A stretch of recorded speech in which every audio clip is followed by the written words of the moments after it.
Yan, umiiral na naman siya.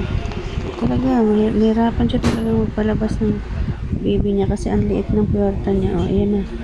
Ki, dali. Yan.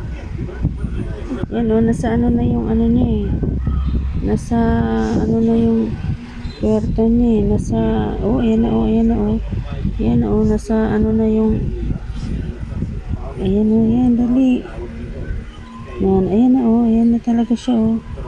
Hindi pa siya kasi maliit lang yung puwerta niya eh. O, ayan talaga siya o. Kawawa naman talaga yung puwerta eh. Sige. Sige, sige. Sige, yan. Okay, malapit na. Iri pa ng malakas. Ah, lakas na iri, dali.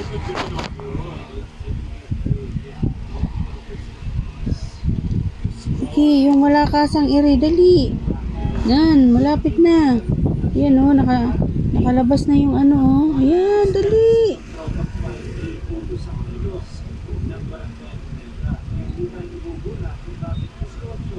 Sige.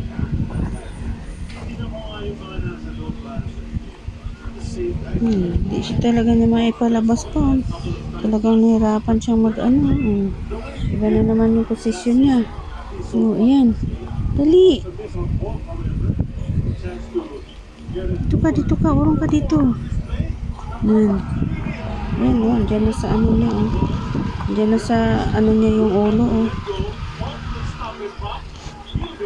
Diyan na sa...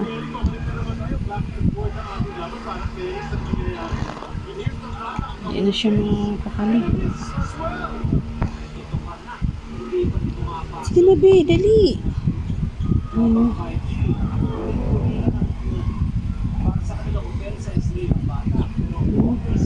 Ikot siya ng ikot. Sige na.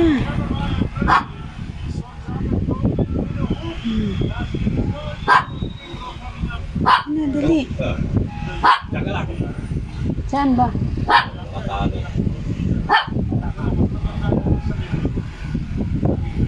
Wala na, hindi na mag-ano. Palabas na yung ano, kaya nahirapan siyang mag-ano. Palabas na yung tubig. Iiran na naman siya.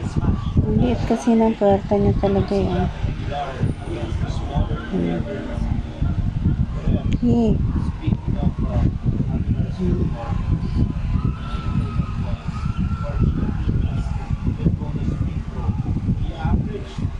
Ayan na.